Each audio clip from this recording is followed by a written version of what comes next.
So we talked last time about using Euler's equation. We talked a little bit about how a phasor was the real portion of a complex number. And I'd like to then extend this into the concept of impedance. We see that from last term with our DC work that voltage is equal to current times resistance. And then if we extend that into AC, we're going to see that voltage is equal to current times this notion of a complex resistance, which we'll call impedance. So Z is going to be the impedance value. You'll notice when we start talking about AC, we talk about phasors. So I've got that phasor dot on there. If you're reading this in your textbook, you're going to see bold type. Or if you read it on a text that's been typed up, you'll see bold type.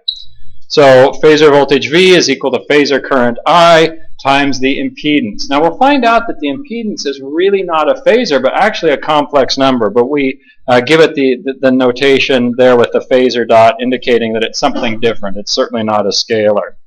Well, speaking of that impedance Z, what is it? We saw as we were finishing up last term that the impedance for a resistor is pretty easy. That's just a real number, the real portion. And then it got a little more complicated and a little more interesting that the impedance for an inductor was j omega L, where of course j, as we talked about last time, the square root of -1. And then the impedance for a capacitor is 1 over j omega C, and you could get that j back up into the numerator by putting a negative sign in front of it. If you haven't looked over the appendix at the back of your textbook talking about dealing with complex numbers, I strongly encourage that, and that will make that transition probably make more sense to you. We talked about these at the end of last term, and I think we had a lecture and a half on it. I put it up on the board, and we worked some problems on that. But those of you going forward in electrical and mechanical, we probably need to talk about this in a little better sense to spend some time and actually prove to ourselves that the impedance for an inductor is j omega L, that the impedance for a capacitor is 1 over j omega C. So I'd like to do that today. So this is where we're going to get. I guess I've spoiled the surprise for you, but that's the end point. But we'd like to derive those, and in the doing that, hopefully come up with some other conclusions. So I'm going to start out easy. I'm going to start out with a resistor, and I'm going to look at really a statement of Ohm's law that V of t is equal to R times I of t. And I'm going to make my substitutions for V of t and I of t using Ohm's law, or not Ohm's law, but Euler's equation. I could say that V looked something like this. It's going to have some magnitude, and then it's going to be e to the j omega t plus some phase angle theta. And a lot of times the phase angle we attach to voltage, we use theta, and we'll use phi for I. They might be zero, they might be the same. We'll just distinguish them that way. And I'll say then that this is equal to R, the resistance, times I would be some magnitude, we'll say I sub m, times e to the j omega t plus phi. Okay, and so using Euler's equation, you could get back to V of t and I of t. Well, remember that when you have an exponent that's added together, that's the product of multiplication. So I could write this out a little differently. V sub m e to the j omega t times e to the j theta is equal to R times I sub m e to the j omega t times e to the j phi. And you'll see that I have e to the j omega t on both sides. I can go ahead and cancel those out, and I'm left then with v sub m e to the j theta is equal to R times I sub m e to the j phi.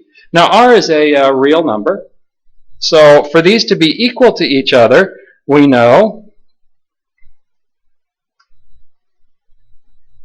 that theta has got to be equal to phi. That is, the angle of the voltage has to be equal to the angle of the current. The other thing that I can say is that this looks like a phasor voltage and this looks like a phasor current. So I could say that phasor voltage V is equal to R times the phasor current I.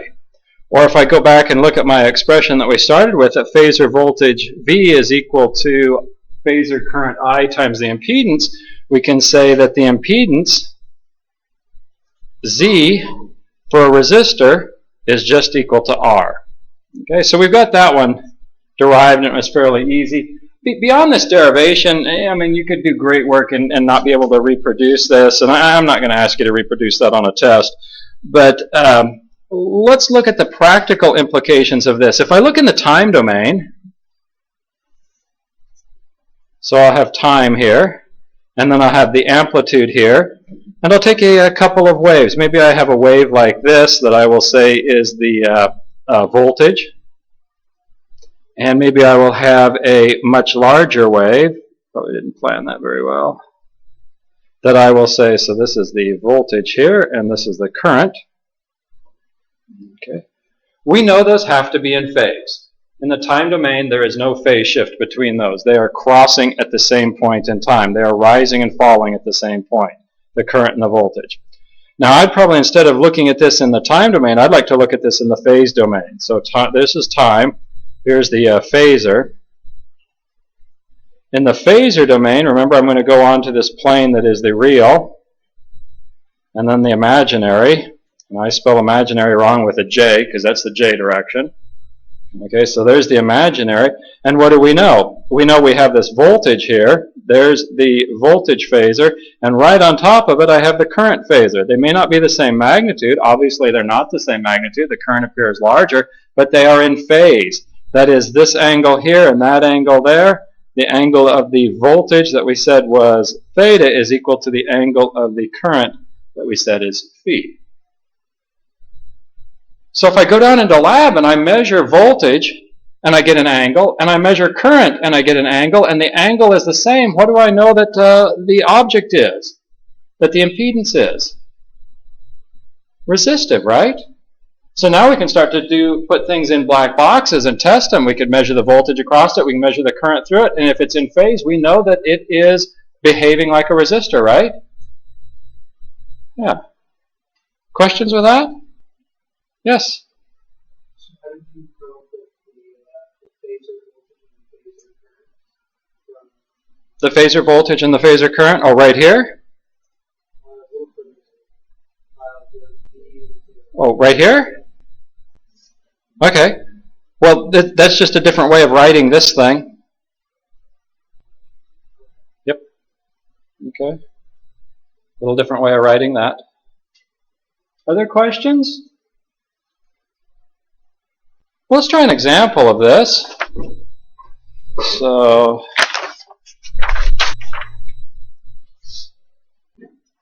we're told that the current in, and that wasn't a very good word.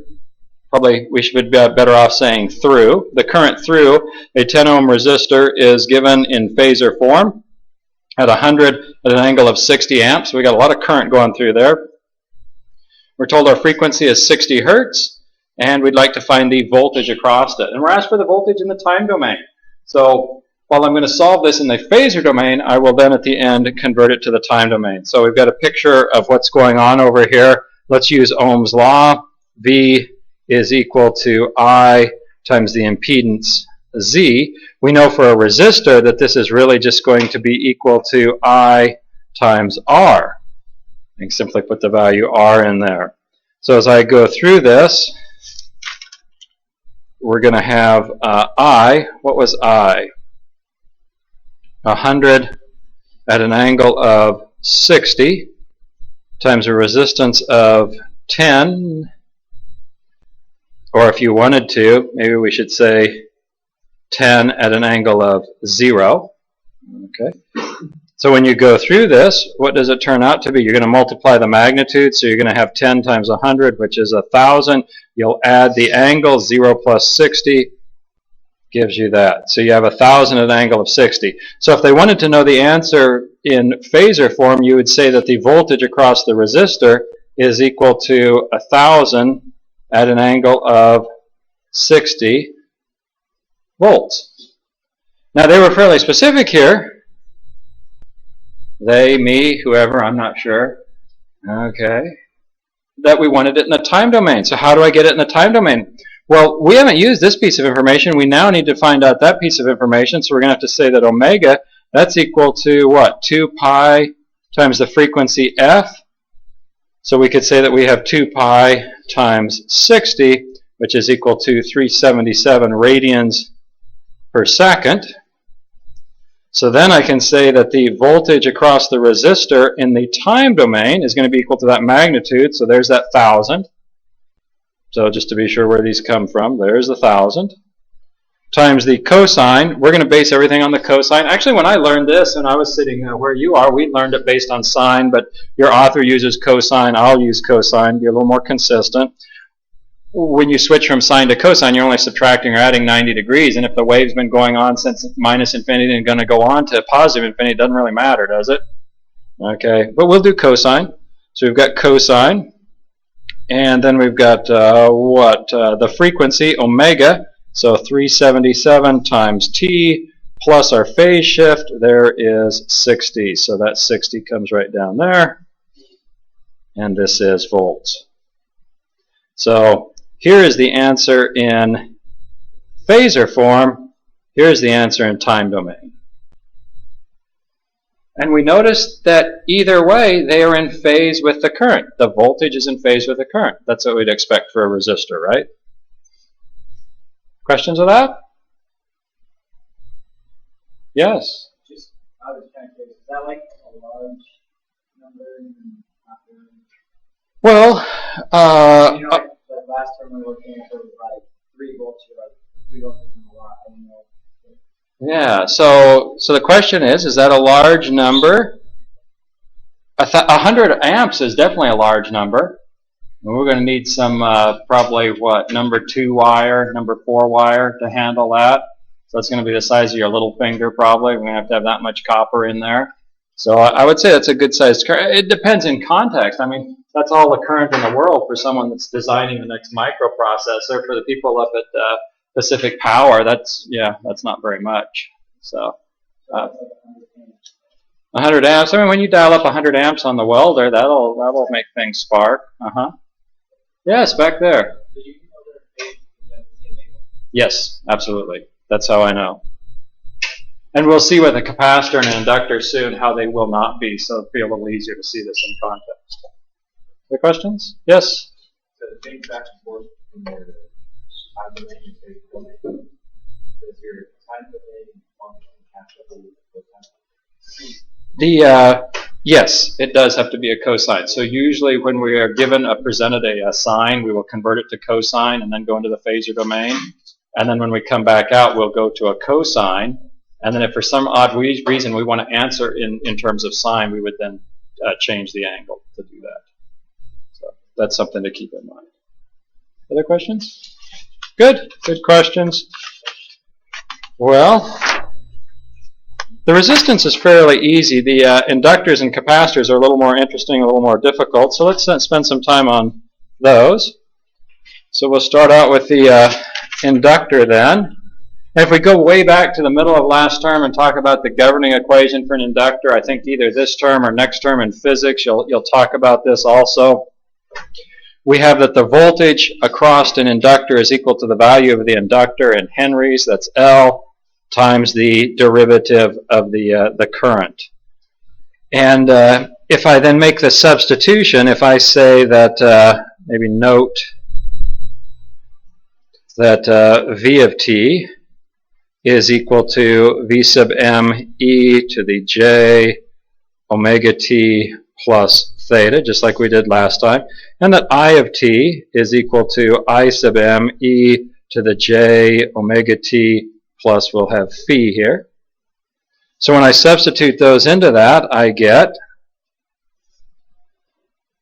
V sub m e to the j omega t plus theta is equal to L times the derivative with respect to time of I sub m e to the j omega t plus phi. Okay. So we'll go ahead and go through that calculus. We don't have any calculus on the left-hand side, so I'll just rewrite that. V sub m e to the j omega t plus theta is equal to, what are we going to have there? I guess I'll write it as L. And then when I take the derivative, I'm going to have what? I sub m times j omega because it's be j omega in front of the t, so I'm going to have a j omega come out of this thing. And then I'm going to have, let's see, I've got L, I sub m, j omega, and then just e to the j omega t plus phi, right? Because the derivative of e to the u is e to the u du, right? That was that joke we had last term. So let me rearrange this a little bit. V sub m e to the j omega t times e to the j theta is equal to, I'll change the order here just a little bit. I'm going to have j omega times L times I sub m, the magnitude, and then I'm going to have e to the j omega t times e to the j phi. I've got e to the j omega t both sides, so I can cancel that out. And then I'm going to have v sub m e to the j theta is equal to j omega L I sub m e to the j phi. And here's where I want to probably look at some different names for j. We know that j is, of course, the square root of minus 1. That's that I from math class. We can talk about this in other different ways. If I go on to the real and the imaginary, there's the real, imaginary. There is j up there, isn't it? So I could really say that that was 1 at 90 degrees. Will you buy that? That'd get us to that point. I mean, we could also say that this was equal to 0 plus j1. Doesn't take much imagination. But up here, with this 1 at 90, I could also write this, and if you've been reading through your textbook, your author likes to show this as 1 e to the j 90, right? 1 e to the j 90, will that work? I mean, what if this is causing some concern? I say consternation. We could use Euler's equation and say e to the j 90. That's going to be what? Cosine of 90 plus j sine of 90? Did that get on there? Pretty close. I guess I got to slide it over a little bit. So what is the cosine of 90? 0 plus, what's sine of 90? Yeah. So we can say e to the j 90 is equal to j, isn't it? Okay. And I've actually seen some people with, it must be math people, because they always have I and not j, but the tattoos of such things. If you look at that equation, it's kind of cool. You turn that 90 into radians, you'd have a pi term there, right? So you'd have all the cool pieces there. I don't think it's worthy of a tattoo, but you know, take no offense if you've already got the tattoo. But you've got the square root of minus 1, you've got pi, you've got the base of the natural logarithm in a very compact equation. Kind of cool. So we may have to edit that out of this thing, but anyway. So yeah, I don't want to have this read to me in court when some parent is really upset because their child got a tattoo. So, a tattoo of that. So. What's that? Your parents are still fighting your battles at 18. You got other issues. Yeah, you could have other issues. Oh, I get calls from parents now and then. So yeah, but anyway. So let's see. Where were we here? Okay, so I got this j down here. So now that I've defined j as this e to the j 90, let me come back and deal with that. I can say that I then have v sub m e to the j theta is equal to omega times L times I sub m e to the j phi plus 90, right? Because effectively I'd be multiplying that one by e to the j 90, so I could put those together. When you multiply things, you add them together.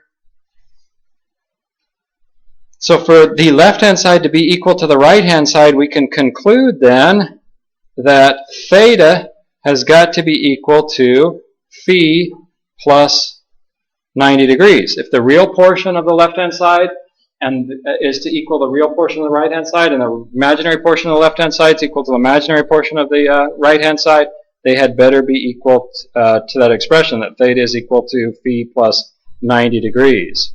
Okay. Let's see what that looks like. If I draw that in a phasor sense, so looking at a phasor diagram, I'm going to have, and I'll just put them in the first quadrant to keep life easy. There's no requirement that they be in the first quadrant, but I've got the real over here and the imaginary. And I'm going to say that I have, let's say, I. So we'll take our current phasor I, and we said I was the one at the angle phi, right? So then where do I find the voltage? I find the voltage over here, don't I? And I don't know about the magnitudes, the length of those phasors, or I almost said vectors. I don't know about. But we know that this has to be 90 degrees, right? Because this total angle in here, if I were to measure clear around here, that has to be equal to phi plus 90 degrees, doesn't it? Because that's theta. Okay?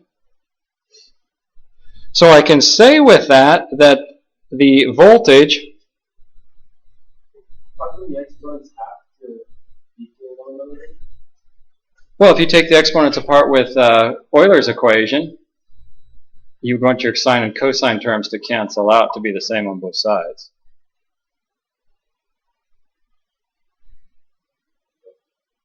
Because, I mean, if the exponents aren't the same, the arguments aren't going to be the same. So the voltage is leading. The voltage leads the current. The voltage leads the current. So now if we go to lab and we do some tests and we don't know what the element really is, and we test it and we find out that the voltage across it leads the current through it, what do we know? We know it's predominantly inductive, right? It doesn't mean that there's no capacitors in there. It just means that it's behaving predominantly inductive, that the inductors are tending to cancel out the capacitors. Now, if I wanted to put this in the time domain, what would this look like in a time domain? I might have a wave like this, and then I might have a wave like this, and they would be shifted. And this would be the voltage wave, or in the time domain, V of t, and this would be the current wave,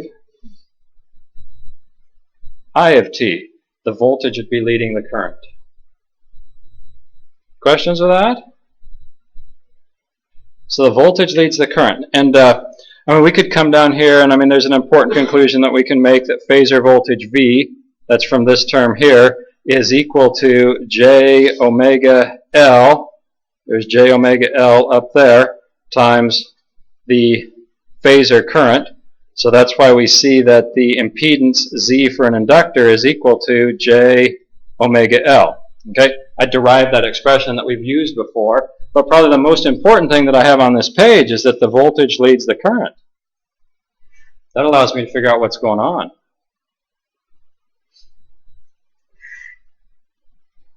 Questions with that? Yes?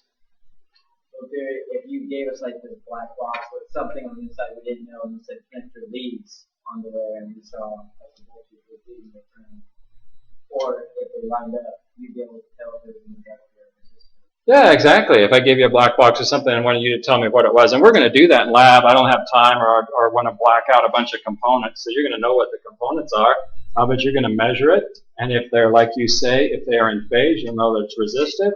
If voltage is leading current, you'll know that it's inductive, and if, probably we'll find out if it's the other way around, I bet it's capacitive, right? Good.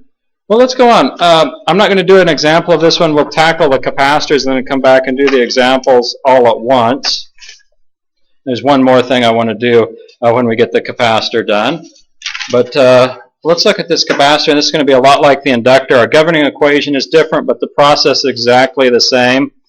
I could say, of course, that I of t is equal to I sub m e to the j omega t plus, we like phi for current. And V of t is equal to V sub m e to the j omega t plus, we like theta for voltage. So we substitute those into this expression, and we come up with this I sub m e to the j omega t plus phi is equal to the capacitance in farads, usually a small fraction of a farad, times the derivative with respect to time of voltage. So put the voltage in there. We have V sub m e to the j omega t plus theta. Okay. So when I go through differentiating this thing, no calculus on the left-hand side, so that's simply I sub m e to the j omega t plus phi is equal to, what are we going to end up with here? J omega c times Vm e to the j omega t plus theta. Again, the derivative of e to the u is e to the u du, right? That was the joke where the two functions, right, went x squared and e to the x. We're talking, and e to the x was really bummed out, having a bad day and whatnot. And x squared said, well, you know, why don't you make yourself feel better? Why don't you differentiate yourself? I said, what difference would that make? So, yeah. You figure out the math people in the group when you tell that one. Okay. So I'm not going to go through this again. We've got e to the j omega t on both sides, so I could write this as I sub m e to the j phi is equal to j omega c times Vm e to the j theta. And I will go back to the last page. And remember, what did we say that j was on the last page? We had a whole bunch of names for j, but we liked e to the j 90, right? So when I use that and put that in here, e to the j 90, if I make that substitution, e to the j 90, I'll multiply those together, so I'm going to add the exponents. So I've got I sub m e to the j phi is equal to, what is that? Omega times c times v sub m e to the j theta plus 90 degrees. And again, for that equality to exist, the exponents have to be the same. So we can recognize that phi is equal to theta plus 90 degrees. Okay, and I'm going to come back to that, but let me run over here and draw a phasor diagram now. So I have the real and the imaginary, and again I'm going to start in the first quadrant. There's no requirement for that. But if I talk about the theta, that's the angle of the voltage, isn't it? So we'll talk about the voltage there at some angle theta. And how do I get to the current? I have to take that theta and I have to add 90 degrees to it. So there's the current. To get this angle of the current here, I have to add theta to 90 degrees. So that gets me phi, the angle of the current. And I can conclude that the current does what?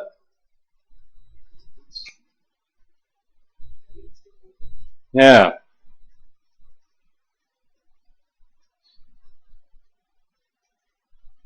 The current leads the voltage. Now I could, belabor this and again write that the voltage lags the current. I think you can make that step. So the current leads the voltage. If I were to do this in time domain, what would we have? We'd have an expression here where we might have something like this. This would be the current, I of t, and what would we have? The voltage, V of t. The current is leading the voltage. Now let me come back and finish up at this point. I could say that phasor current is equal to, I'm going to bring the j back out, so I'm going to undo it with this, and bring the j back out and say j omega c times the phasor voltage, right? So if I solve for the voltage, V is going to be equal to I times 1 divided by j omega c. So we can say, therefore, that the impedance for the capacitor is equal to 1 over j omega c, or we usually put that j up in the numerator, so minus j over omega c. So we proved that one also. That's probably not the biggest deal. The biggest deal here is this. Now we've gone through 3. The resistor is pretty easy, same. Then you got the inductor and capacitor, and it's pretty easy to start to, let's see, what led what lagged what. It's Friday afternoon, I wasn't paying attention, uh-oh, I'm in trouble. So we can sum it up real easy here. Eli, the Iceman. Okay? Eli, the Iceman. So we have L, this is an inductor, right? C, that's the capacitor. Okay, so what do we have? Remember E, that's another way of saying V, right? Because VLI just doesn't sound right. Okay. So you got the voltage leading the current in the inductor. Is that what we had? Voltage leading the current in the inductor. Sure enough, that's old Eli. And then what about the ice? We have the current leading the voltage. Is that what we have for the capacitor? Yeah, Eli the Iceman. Okay, so you can think of this as 2 ways. This nice old guy that used to deliver ice, you know, a horse-drawn cart that come around and put ice in the ice boxes, right? Or you can think of this horrible, abominable character that comes in and cuts your head off up in the ice storm or something like that. However you want to think about Eli the Iceman, you can. It will work. Yes? Didn't you say that sometimes E voltage is represented by E? Yes, yes. Probably in physics they will use E. Yeah. See, there's not... We normally use V. If we used E, this would look a little better. I guess we could go with VLI, but I'm not sure what IV would be. VLI the Ivy Man. So. It's in the plant. We could go Eli the Ice Person. So anyway. So again, if we don't know what the component is, we can measure the voltage across it, we can measure the current through it, and we can compare it. If the current appears to be leading the voltage, it must be predominantly capacitive. Well, let's finish up with some examples of these. So I'll start with this one where I'm going to run this thing, both these examples at 60 cycles. So both examples are at 60 hertz. And I've got one here where I've got 150 microfarad capacitor, and I'm putting 3.6 at minus 145 degrees amps through it. So I've got some phasor, some complex current, some phasor current going through it. And then eventually I'll get to this inductor here with same numbers but a little bit different. So if I'm looking for this voltage, remember with a capacitor that the voltage across the capacitor is going to be equal to the current times the impedance for the capacitor, right? Which we could say would be then equal to the current times. What was the impedance for the capacitor? Minus J over omega C. Is that what we had? Okay. So we could say then that we had I, which was 3.6 at an angle of minus 145. And then I have to multiply this by minus J. So let's see, that would be minus 1 at 90, because 1 at 90 is J, divided by omega. If you have F, remember that omega is equal to 2 pi times the frequency F, so that's 377. So I will have 377, and then I've got 150 times 10 to the minus 6, and that's all at an angle of 0. Okay. So as you go through this, you might want to grab your calculator. I'm not going to turn this into a calculator class, but you may want to start to see if you can do complex numbers on the calculator.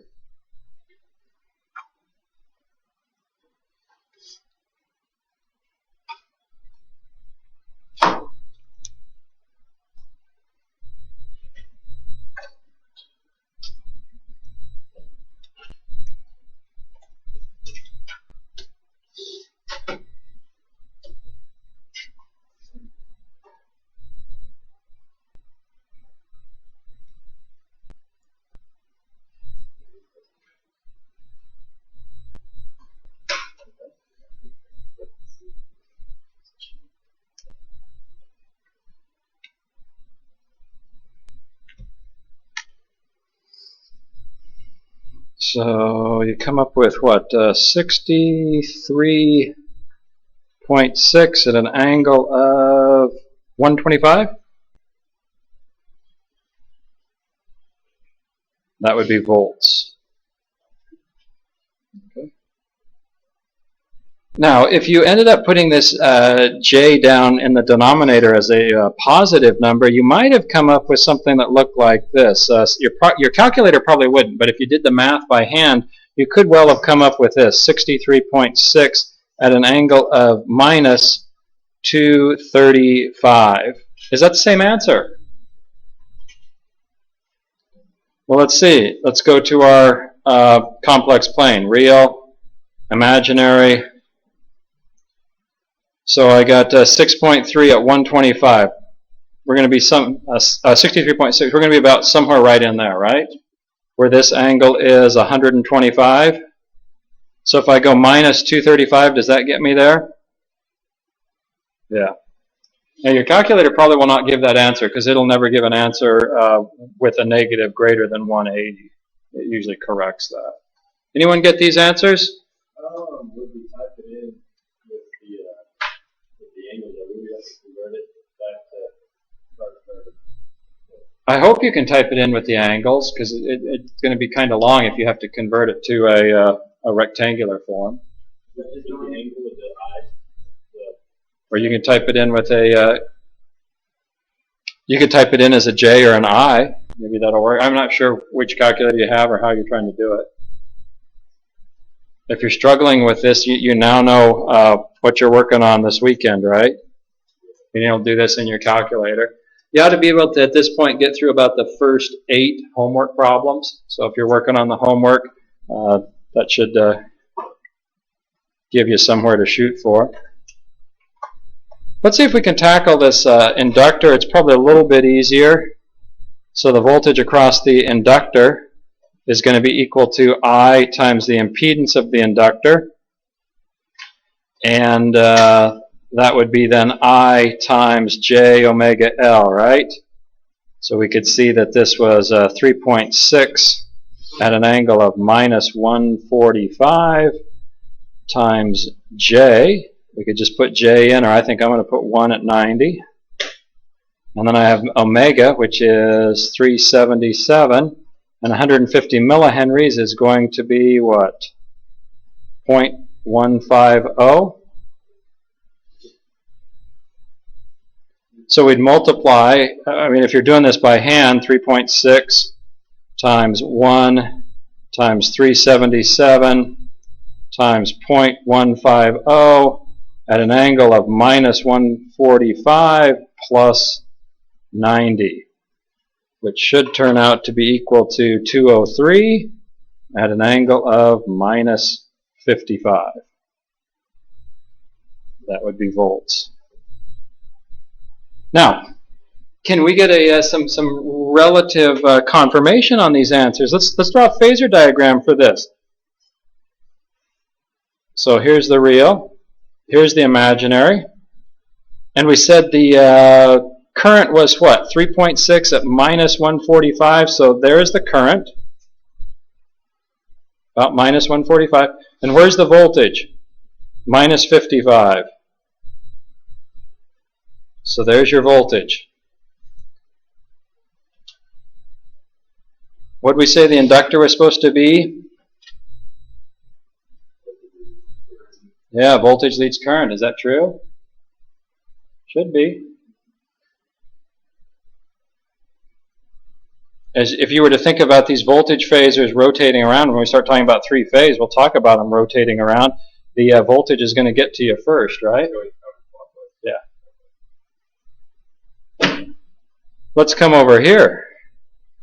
What if we go back to this one? Real and the imaginary. And we have the voltage, the current, which is again minus 145. So there's your current phasor, I. And what did we come up with a voltage? 125? There's your voltage. What were we expecting? Current to lead the voltage. Is that true? Yeah. So the relative signs and magnitudes of those angles seem reasonable. I don't know much about the magnitude, but they agree with those rules. Now, the one thing we're going to find as I wrap up today, it's nice to say that an inductor is 90 degrees. Okay? I think we set it back here. Maybe I'll write it on this sheet. Yeah, the inductors. Okay? 90 degrees. That's ideal. We said that most inductors, there's an inductor, we wind up wire, right? But as we wind up that wire, what do? We also make resistance. So most inductors look like this. They have a tremendous amount of internal resistance. So usually this isn't 90 degrees. Oftentimes this is closer to maybe 30 degrees. But the one thing that is true is the voltage will still lead the current. You'll notice I was careful. I didn't say the voltage leads the current by 90 degrees. That's probably not true. But the voltage will be leading the current. And in an ideal situation, it'll lead it by 90 degrees. Now, capacitors don't have nearly as much internal resistance, and they will be much closer to 90 degrees. And that's going to be our task in lab next week, is looking at those relationships for the inductor, for the capacitor.